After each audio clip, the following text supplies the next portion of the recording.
Okay, let's talk about the next aspect of owning 2013. What it means to, I'm big more than ever into understanding the ins and outs of living vertically. In other words, the buck stops with you. No middleman. No middleman spiritually. No middleman economically, socially. You are in the driver's seat.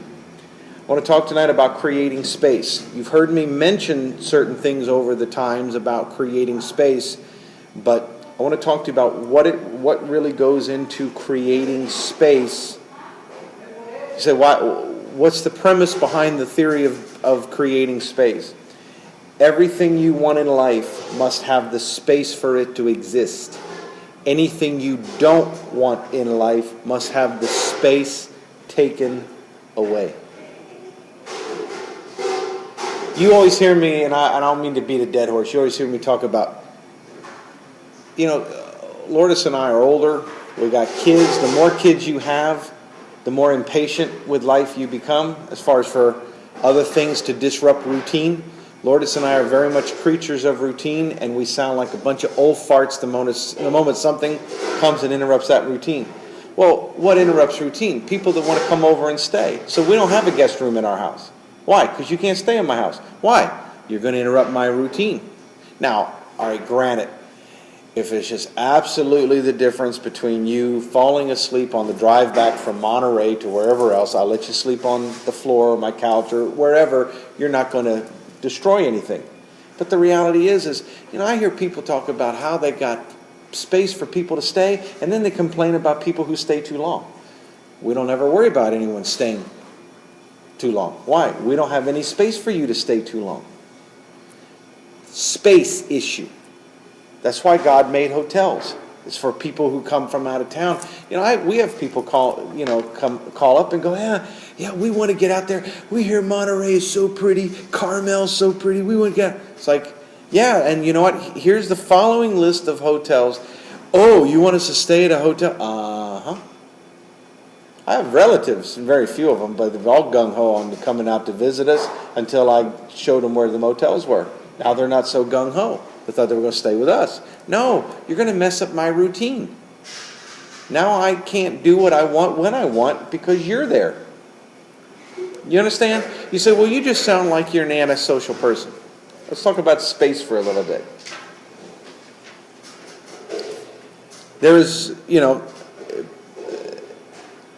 anything good. Look at your notes. And then we're going to go to some scripture. I tell you the first little part. Let's find where the first blank line is, because I want you to see this first statement. Anything good that we want to exist in our lives must have the space. Fill in that blank line. The space for it to exist there. Anything good that we want to have in our lives, or we want to exist in our lives. The things you all wrote down on those cards that I pray over every week for the month of January. I guess tomorrow I have to stop praying over them since we start a new month. After tomorrow, you're all on your own. I was in agreement with you for the first 31 days. After that, you have to renew your subscription to the Miracle Hotline. I am out of water from the Jordan, and I am out of threads off of the Shroud of Turin to pray for your miracle. Anything good that we want to exist in our life must have the space for it to exist there. Anything negative that we want to get rid of must have the space taken away. I go into consult in companies and they want to tell me about where, certain departments or certain employees aren't really measuring up. I'm like, well, you hired them. It's like, well, how do we replace? I'm like, the issue is not replace. It's like take the space away from faulty procedures, faulty code of conduct, space. Interesting story in the Bible, and you all know it. It's Jesus' first miracle. You can find the original story, even though it's alluded to in the four Gospels, but somewhere around John chapter 2. If you want to write that down on the top of your notes, just write John chapter 2, water into wine. Jesus' first miracle. His mother comes to him and she says, we're out of wine. So it's a reception, wedding at the Cana of Galilee. Jesus is just an innocent bystander. He knows who he is. He knows what he is, but nobody else does. It's not really necessarily his coming out, even though that miracle turns into his coming out party. But he makes an interesting statement. They said to him, we're out of wine.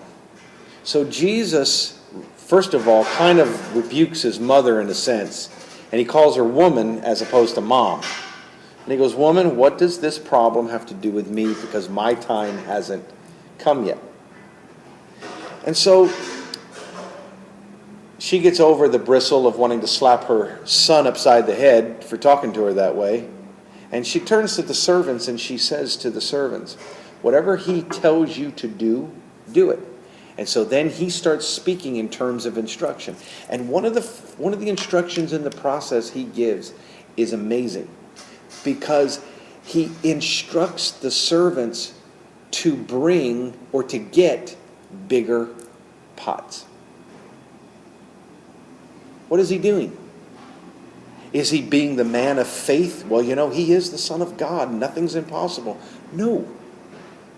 He's simply declaring or letting everyone know the miracle you need in this situation currently does not have the space in the current pots to fit. You want a miracle? The miracle must have the space in this scenario to fit. He orders new pots. What is he doing? He's ordering bigger space. Why? Because the miracle you need for this situation doesn't have the space to fit. So he doesn't order them to pray. He doesn't order them to come into agreement. He doesn't order them to pray in tongues. He doesn't order them to buy a Joyce Meyer devotional. He doesn't order them to send him an offering. He orders them to enlarge their space. When Jabez prays, some of the most best-selling books have been written in Christian circles in the last 10 years over the prayers of Jabez. All that had to do with was the fact that you got a frustrated young guy who is feeling the cramp of a lack of space. And he prays, Lord, bless me indeed and enlarge my borders. He doesn't even ask God for what Solomon asked God for. Solomon asked God for wisdom. Jabez asked God for more space. Why? Because I'm frustrated. Because see, the prayer of Jabez was not a daily devotional. The prayer of Jabez was a fit of anger. He was frustrated. Didn't like where he was in life. He's actually so frustrated. He's risking being actually smitten by God himself for ordering God around. And he says, bless me. Like, I have nothing left to lose even if I tick you off. Bless me indeed, enlarge my coast. Jesus comes into the New Testament, his first miracle. And the first phase of the first miracle is, you all don't have enough space in those pots for this miracle to exist in. There's 3 areas, and we'll get to them in a moment. And I've included them on your notes, so you don't have to worry about writing them down right now. There's 3 phases that must create space for the things you want in your life to exist. Space in your paradigms, your worldview, space in your relationships, space in your education. And I don't mean college degree.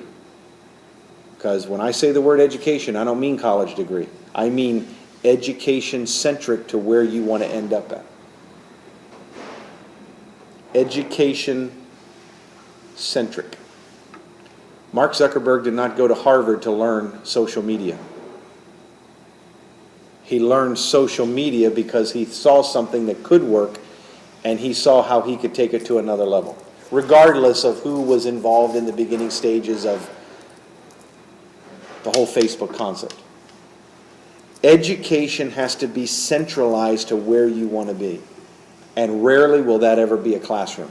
It can be, but trust me, what I know how to do in order to help shift people's focus vertically and build something called cause, that can help completely reverse the way that people relate to God, even in a group setting, and what that group is responsible to accomplish out in the community rather than inside the four walls of stained glass. I didn't learn that in my doctorate degree of theology. There was nothing anywhere near that prepared me for cause. But my education of what cause requires has taken on a completely different proportion to create space for me to do what I do. So we're creating space in those three areas. Space in our paradigms, space in our relationships, space in your education. Why is it important to create space in your relationships? Because 16 by 20 things you want to fit in your life will not be understood or facilitated by 3 by 5 people. Just a reality. See, you all might think, maybe you do or you don't some days, that I just don't like religion and I just don't like Christianity. But it's not that I don't like it, it's just it's not going to create the space for what cause needs to exist. We have to reach way more than just the Christian right. You follow what I'm saying? All right. That's what life is about. Let's look at our notes. Space, the things we want out of life that must have the space created for them to exist. I can't emphasize enough this miracle of Jesus. When I saw it from this perspective, it was like, wow, never have seen it like that before. He was ordering that the space be brought in so that the miracle could exist.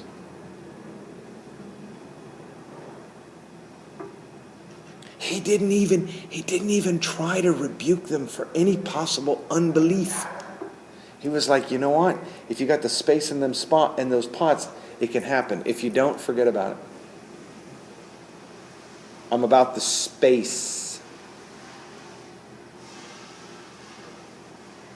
Why did he rebuke his disciples when they're in a storm and he's trying to take a nap? They had no space in their thinking. They had no space in their faith for the miracle of calming the storm to even exist. Can you identify right now while I'm talking the contradiction between what you want out of life right now and where there is too limited of a space for that to come in? I don't have a formula that'll work for you, but I tell you, and I don't have a formula that'll work for single people watching me by Facebook or wherever, YouTube right now. But when I became a single man at 40, that I didn't anticipate on becoming, I came into a few dollars personally. Somebody personally blessed me. I mean, came up, handed me a check and said, this isn't for the church, this isn't for anything. We just knew in our hearts we were supposed to bless you. Now I had given, in my divorce, I had given like 80% of my furniture away, of the furniture we had away, because I didn't want my children, who were going to live with me half the time, in the house where they were accustomed to living. I didn't want them living in this other house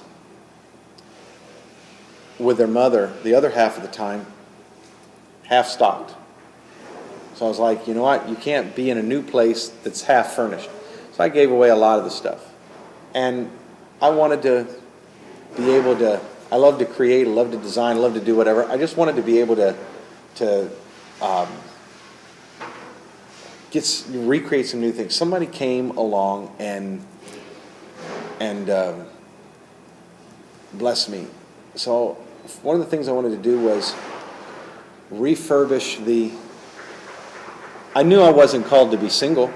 I didn't take divorce as the sign of now I can change the world by being celibate and being the Apostle Paul incarnate. No. I wanted to refurbish parts of the house.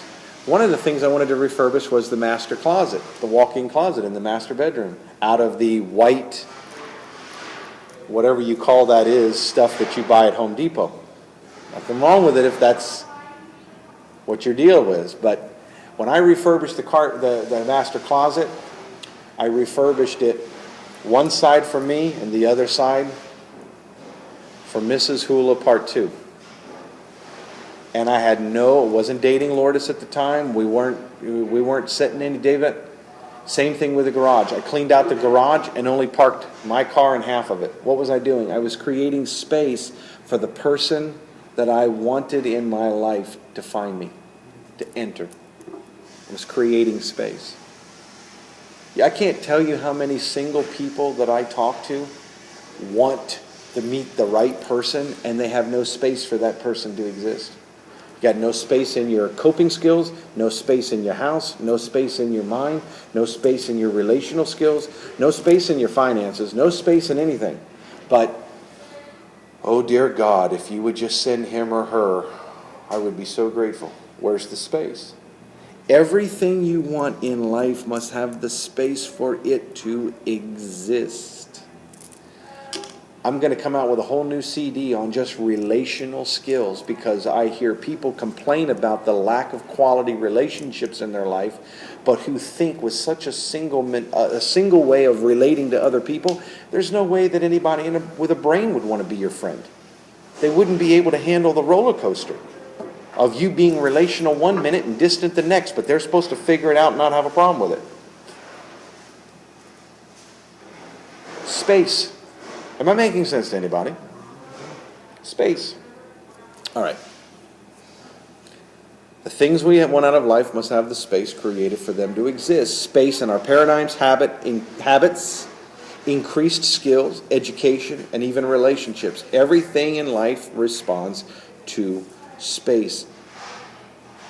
Lourdes and I became students of certain financial teachers. They created space in our money paradigms. We now have the capacity for more money. I'm not saying we've found it today, but we now have the capacity for more money to exist because the space has already been created in our minds first. Trust me, anything you can create space for in your mind, it's a matter of time before you get it in your hands. Write that down. That was pretty daggone good.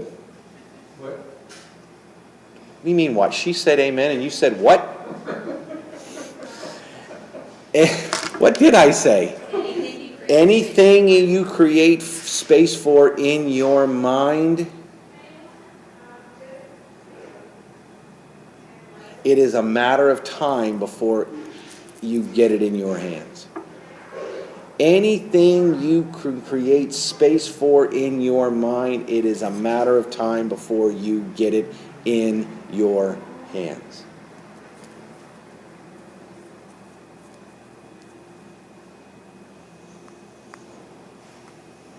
And let all my vertical people say amen. Amen. All right, look at the next blank line. Maintaining the same space only means recycling what? Sameness.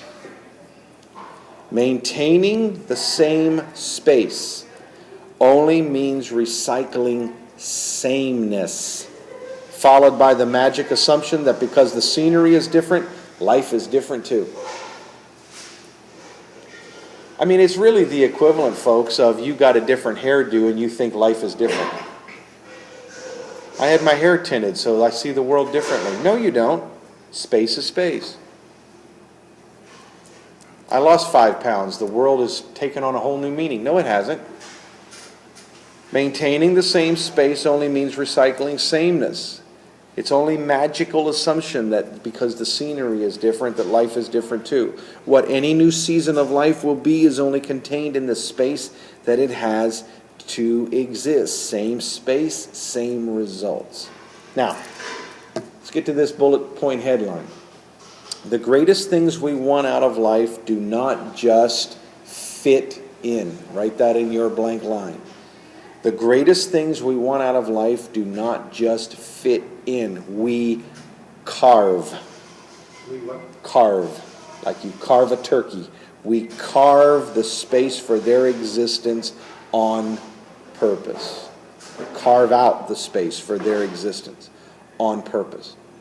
The best things you want in your life do not just fit in. This is a process of the things we do what? This is a process of the things we subtract as much as the things we add. Don't tell me you want to add protein shakes to your diet and you won't cut out Big Macs.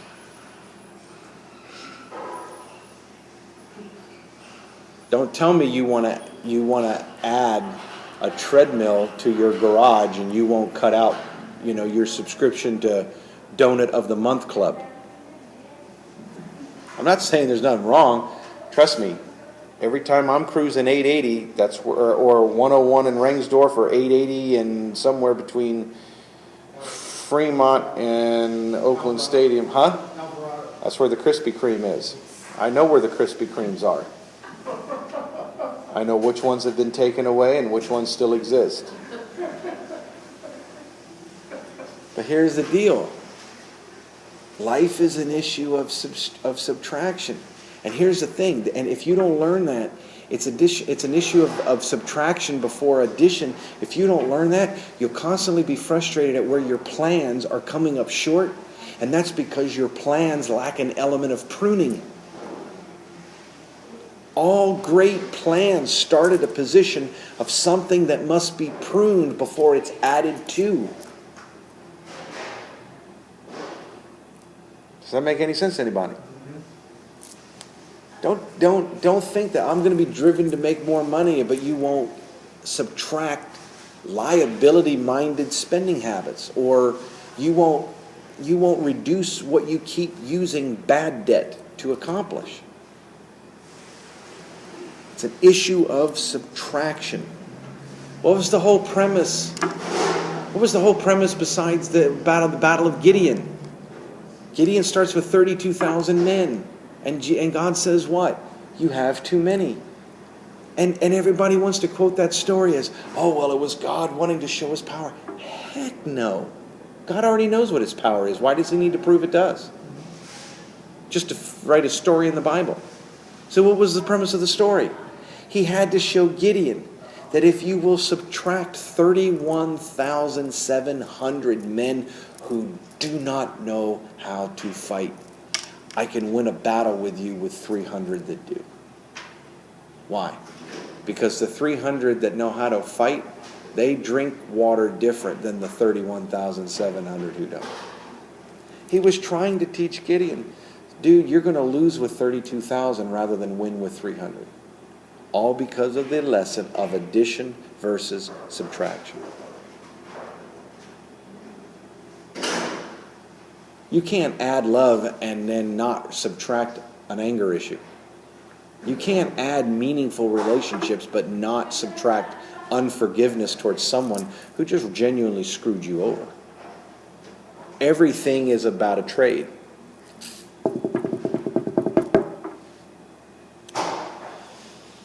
Yes, thank you for pointing that out. We appreciate it. The process of success in anything is most days an issue of subtraction before it's ever an issue of addition. This is because pruning is only proactive. You need to underline that on your notes. Pruning is proactive. You cannot succeed as a reactionary pruner. I know sometimes we all do. You lost your job today and you didn't expect to. You lost something else and you got sent a bill and you didn't expect to. You have to do it. So I understand that, not everything can be proactive. But the reality is the majority of the best pruning has to be proactive. You purposely have to cut out this, and this before the doctor says, by the way, if you don't cut out this, and this, you're going to die soon. You follow what I'm saying? All right. Look at the next blank line because it happens just what we were just talking about. In other words, adding gym equipment won't help you if you won't remove junk food. Pruning determines what? Look at your first blank line. Growth. Pruning determines growth. Determines growth. Pruning determines growth. That planning does not. Pruning determines a level of growth that planning Does not. Planning just reveals good intention. So it's easy to spot where we lack movement in our lives because of how much effort we spend existing or replacing rather than growing and multiplying.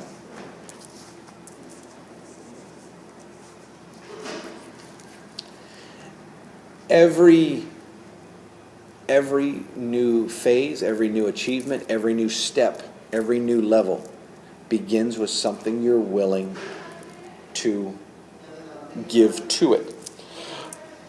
A lot of times what we give to the success of something is contained in what we were willing to remove or subtract that was either expired, outdated, ineffective, unproductive, disruptive, dysfunctional.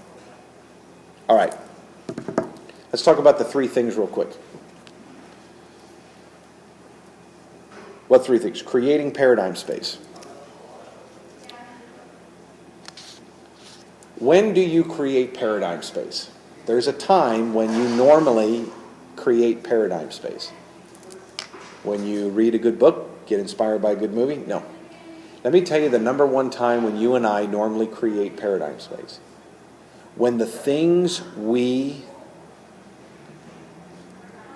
have been designed to have or have a right to have cannot be facilitated by something we currently believe.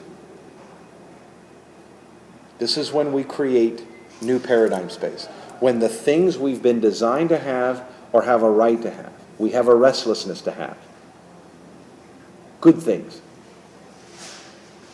cannot be facilitated by something we currently believe.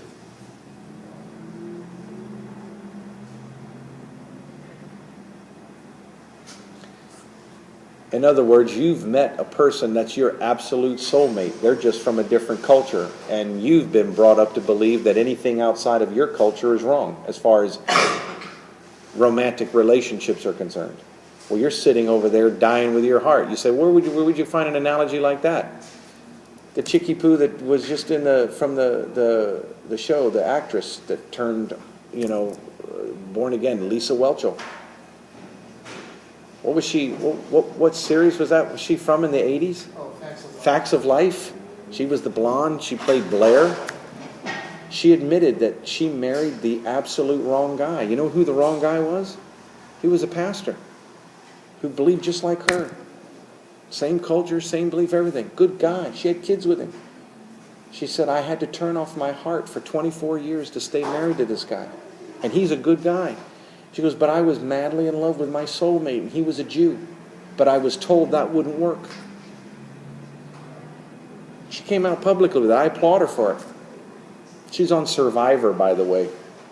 Or at least was. Here's the point. The point is something she had a right to have. Have you lived long enough to realize how hard chemistry is to come by these days with another human?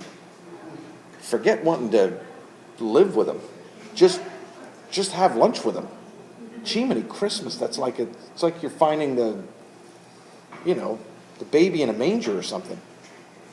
The older you get, the harder chemistry and commonality is to come by. Here's the point. The point is that something we've been designed to have, this is when we go to, you've been designed to be in charge of your money, in charge of your wealth, in charge of you being the CEO of life, not an employee. But you cannot do it based on what you currently believe. That's when we become really motivated. We become really motivated to change paradigms. When something we currently want cannot be produced by something we currently believe. Does that make sense to anybody? That's when you change paradigm space.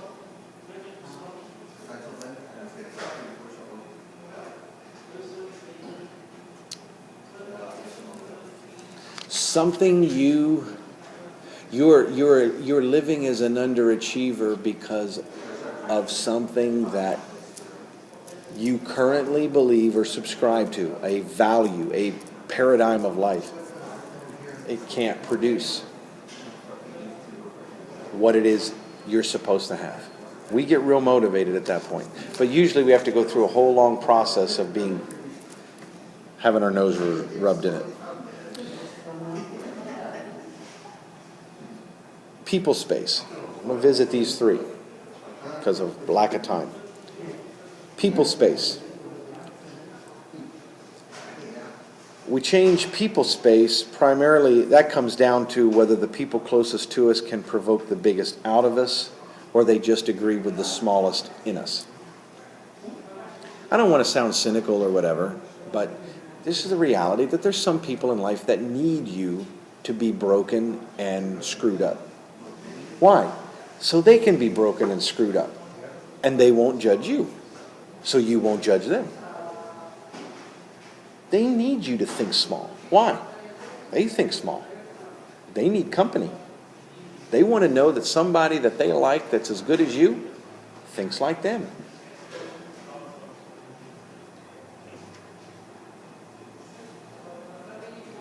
I see smiles. You know some people then like that. Okay, don't look at them, just look straight ahead.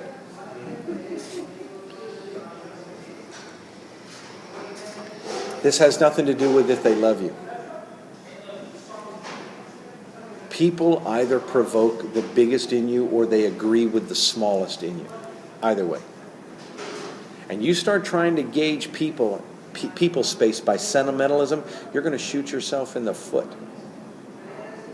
You start trying to gauge people's space by sentimentalism. In other words, how long you've known them, they're good people at heart. Of course they are. I'm not saying you have to hate these people, but you know what?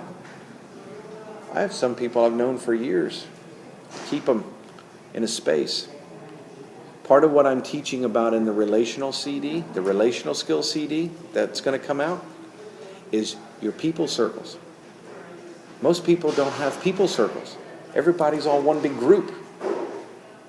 You got somebody that can champion your greatness side by side with someone who can kill it.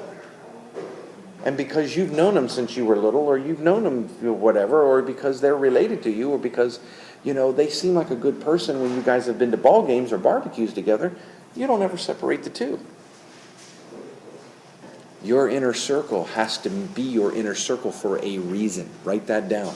My inner circle has to be my inner circle for a reason.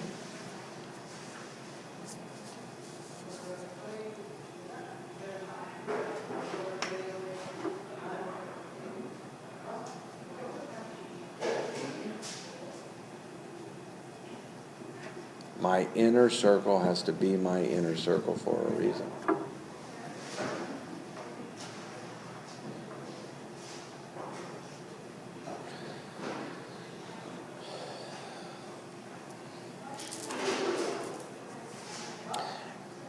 You better all have me as your part of your inner circle, and I'll tell you why. The size of your dreams won't shock me, and the bumps in your road won't make me judge you.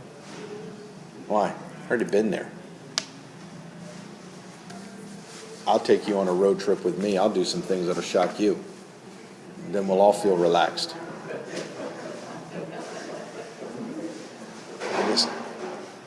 I'm not trying to, I'm not trying to be the new poster child of the Christian Coalition. Education space. That's just the third aspect. You have paradigm space, you have people space, then you have education space. Remember, education must be goal-centric. Here's the question that screams the answer. Why would you only educate yourself about a job?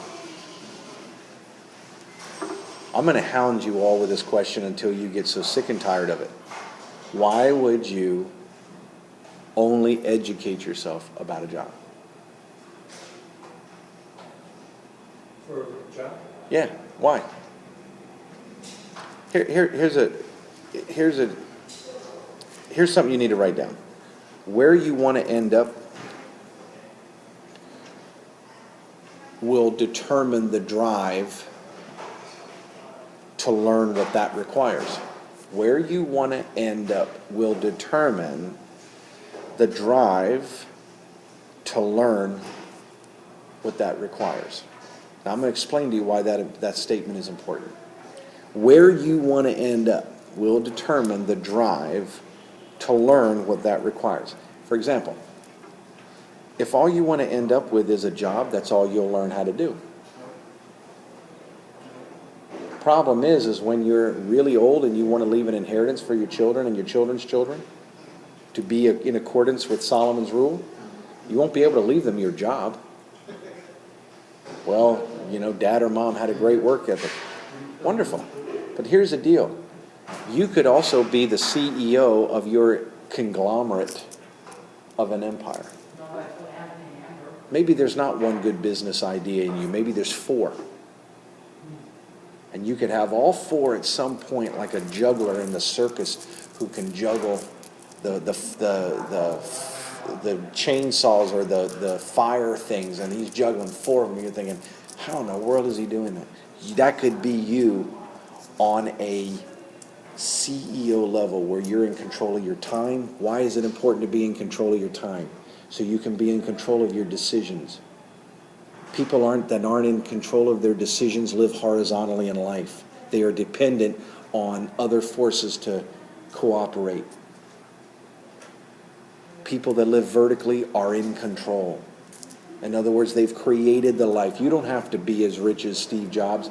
You can just be rich enough to be in control of you, to be in control of a vertical life. Here's the point I'm trying to make to you.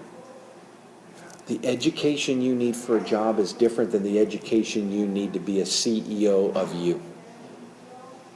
And trust me, being the CEO of you is not going to train you, which is why no one hardly learns how to do it. You know why? Because what happens when we get a job and we need training? The job trains us. You just got hired. You're going to go get sent to Fargo to be trained for 6 weeks. I just helped negotiate somebody's job in Chicago just in the last couple weeks. It's a phenomenal job, especially for this person. First, I said, well, when's your first day? Well, they're going to have to train me for 2 weeks. I have to fly to Chicago for 1 week, and then when I get back, I have to do more training. See, that's the thing. That's why everybody gets stuck in the job mentality. Why? The job will train you to have a job. I'm not saying there's nothing wrong with that, but I have about at least 5 companies that I know I need to make very successful that will all comprise of my wealth. And the reason they need to comprise of my wealth is because I have a purpose I need to achieve with my wealth. My cause. Well, these 5 companies are all going to be pioneered by me. Who's going to train me? Nobody. So then where are you going to learn? I'm going to learn by the people already doing it, which means I have to proactively subject myself to where I want to arrive. That's how you create space. You got to know how to tell the difference on the days when the world's training you and versus when you have to get trained. That's why I'm always trying to put that emphasis in front of you. You say, well, Pastor, you're always talking negatively about the job thing. Yeah, because I don't want you to stay there. Thank God you have one when the person, next door to you in your neighborhood may not. Thank God you're putting food on your table. But the reality is you being an employee versus a CEO, worlds of difference apart. They will train you to be a horizontal employee, but you want to be a CEO of something great before the time where we're putting dirt over your pine box, then you have to do that proactively on your own. So what are we going to make space for? We're running out of time. I want to hear what some of you are getting about this tonight before we wrap up. We're going to make space in our paradigms. If you haven't already written this down, write this down somewhere in a big headline. The miracle must be able to fit in my pots. Must be able to fit. In my pots. P-O-T-S, not pot. Lest somebody pick up your notes and think that you've came to a cannabis convention. The miracle must be able to fit in my pots. If my pots are too small, me asking for a miracle makes me look like a contradiction nightmare.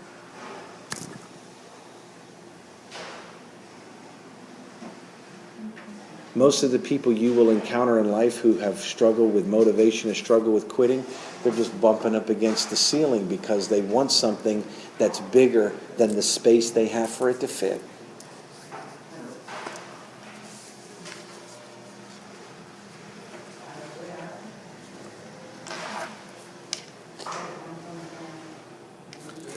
Feedback, questions. What did some of you hear tonight? What did some of you get? You know, we're going to start streaming these live on Thursday nights. I mean, people are going to sign in on GoToMeeting or Citrix, so people are going to start asking questions. So until that happens in the next couple weeks, it's going to happen somewhere after Valentine's Day.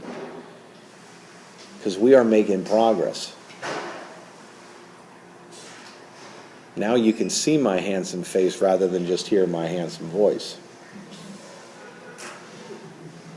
God, thank God for the iPad. Where would we be? I think that my autobiography is going to be Steve Jobs and Mark Zuckerberg saved my life.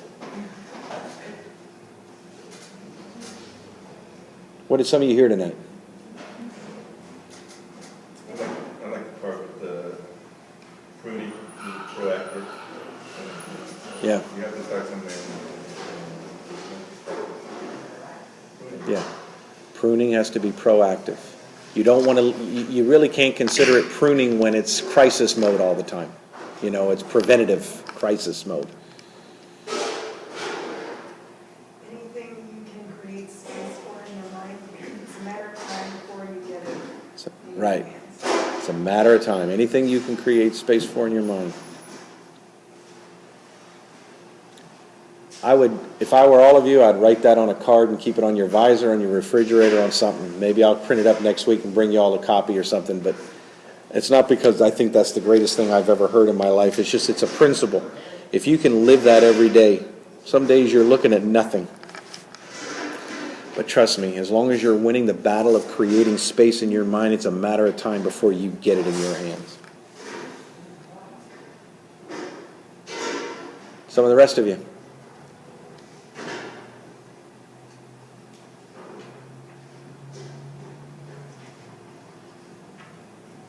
This side of the room got it. This side of the room, it's not so sure. So why are you putting us on the spot? I want to hear what made sense to you.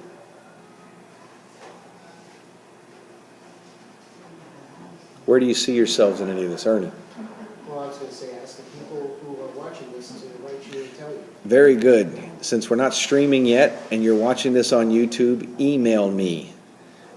Either go onto the cause page on Facebook or just go onto my Facebook wall and say, hey, listen to you and here's my question, or here's what I got, or here's what I appreciate. As a matter of fact, if you send me your email address, I'll send you a copy of the notes for yourself. What about you guys? You get something tonight? What are you hearing in any of this? You've talked about the space concept before, and it didn't click, you know, making space. And I've been making space for different things, you know, for my own board and my own. Did any of it click tonight? Yeah, definitely. How important it is to just dealing with chaos and this disorganization in life. We're working on that all week, and it's something in my heart that I have to address. And I'm making space, and I'm going to continue to make space for my plans. Next week, we will deal with the factor of what I call annihilating the three stooges of underachievement. We're going to annihilate them. We're not going to remove them. We're going to crush them. I call them the three stooges of underachievement. There are three factors. There are three simple words. We'll deal with it next week.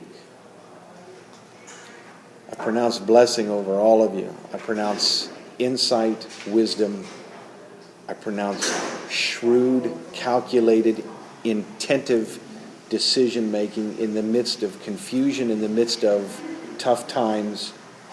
May you find even tougher wisdom to take the next step. May you have the capacity to let yourself embrace new space. In Jesus' name, amen.